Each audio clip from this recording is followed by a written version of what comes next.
आज हम बात कर रहे हैं पॉप फ्रांसिस की। उनकी कोशिश कैथोलिक चर्च में सुधार लाने और गरीबों तथा पर्यावरण के प्रति उनकी चिंता। यहाँ हम उनके 9 पहलुओं के बारे में चर्चा करेंगे। उनका पहला पहलू, लैम्पेडूसा की यात्रा। रोम के बाहर पॉप की पहली यात्रा भूमध्य सागर में अफ्रीका के तट से 70 मील दूर स्थित चट्टानी इतालवी द्वीप लैम्पेडूसा की थी। जुलाई 2013 में ये यात्रा एक गंभीर स्वर में थी, जब पॉप ने यूरोप की खतरनाक यात्रा में मारे गए हजारों प्रवासियों को श्रद्धांजलि देने के लिए भूमध्य सागर में पुष्पांजलि अर्पित की थी। फ्रांसिस की पॉप्सी को प्रवासियों, शरणार्थियों और तस्करी के शिकार लोगों की दुर्दशा पर वैश्विक ध्यान केंद्रित करने की उनकी क्षमता से परिभाषित किया गया है, विशेष रूप से उत्पीड़न और आर्थिक संकट से भागने का प्रयास करने वाली थी। उनका दूसरा पहलू, लाउदातो si।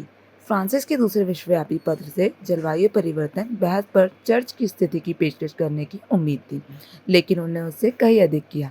लाउदातो si में पॉप ने उपभोक्तावाद की आलोचना की, गरीबों पर जलवायु परिवर्तन के प्रभाव पर चर्चा की और अपने तक को बाइबल और चर्च परंपरा में गहराई से आधारित किया। 18 जून 2015 को प्रकाशित विश्वव्यापी पत्र ने आधिकारिक तौर पर कैथोलिक सामाजिक शिक्षण के शरीर में पर्यावरण प्रशिक्षण को जोड़ा। लाउदातो si से हमारी मुख्य बातें जानें। उनका तीसरा पहलू, अमोरिस लैटिटिया और परिवार पर धर्म सभा।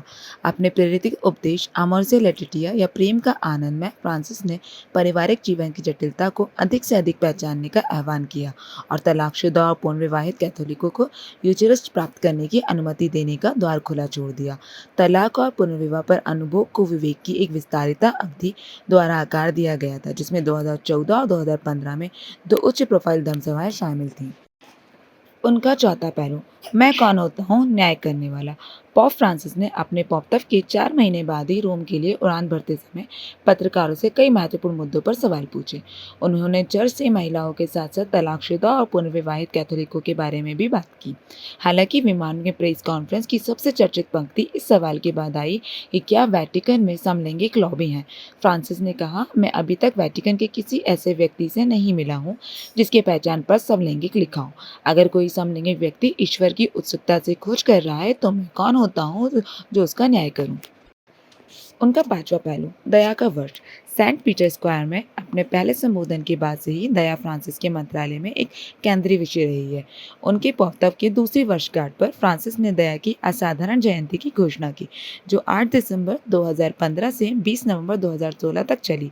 दुनिया भर के चर्चों में सुलह के लिए पॉप ने आह्वान की याद दिलाने के लिए एक पवित्र द्वार नामित किया।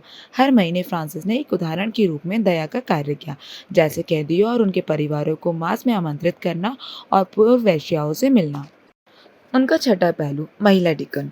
मई 2016 में फ्रांसिस ने महिलाओं को डिकन नियुक्त करने की संभावना के बारे में बात की और इस विषय का अध्ययन करने के लिए एक आयोग का आह्वान किया। 12 सदस्यीय आयोग की घोषणा 2 महीने बाद की गई और इसे चर्च में महिलाओं की ऐतिहासिक भूमिका की जांच करने का काम सौंपा गया। इस समूह में 2 अमेरिकी सहित धर्मशास्त्री विषयों के कई विशेषज्ञ शामिल हैं। उनका सातवां पहलू, संयुक्त राज्य अमेरिका और क्यूबा की यात्रा। फ्रांसिस ने 2015 में संयुक्त राज्य अमेरिका की अपनी पहली यात्रा के दौरान वॉशिंगटन डीसी, न्यूयॉर्क और फिलाडेल्फिया में रुके थे। संयुक्त राष्ट्र में उन्होंने आव्रजन, मादक पदार्थों की तस्करी और पर्यावरण की रक्षा की आवश्यकता के बारे में बात की। उन्होंने कांग्रेस को संबोधित करते हुए सुलह में अपने संदेश को जारी रखा और प्रवासियों के प्रति करुणा का आह्वान किया। उत्तरी अमेरिका की यात्रा में संयुक्त राज्य अमेरिका में पहले क्यूबा को रुकना शामिल था। बाद में पता चला कि पॉप ने यूएस क्यूबा संबंधों को सुधारने की एक अभिन्न भूमिका निभाई थी। उनका आठवां पहलू, विश्वव्यापी पैट्रियर्क बार्थोलोम्यू से मुलाकात। फ्रांसिस ने मई 2014 में जेरूसलेम में रूढ़िवादी दुनिया के आध्यात्मिक नेता से मुलाकात की और चर्चों के बीच बाधाओं को दूर करने के लिए प्रार्थना की और एक संयुक्त घोषणा पर हस्ताक्षर किए। दोनों चर्चों की 1964 की बैठक की याद में थे, जो 15वीं शताब्दी के बाद पहली थी। उनका नवा पहलू, बीमार और विकलांगों को गले लगाना। पॉप्सी के क्रांतिकारी नेतृत्व में लोगों से जुड़ने के कई नए तरीके शामिल हैं। फ्रांसिस का एक लोकप्रिय ट्विटर अकाउंट है जो कई भाषाओं में उपलब्ध है और वे सेल्फी लेने के लिए जाने जाते हैं।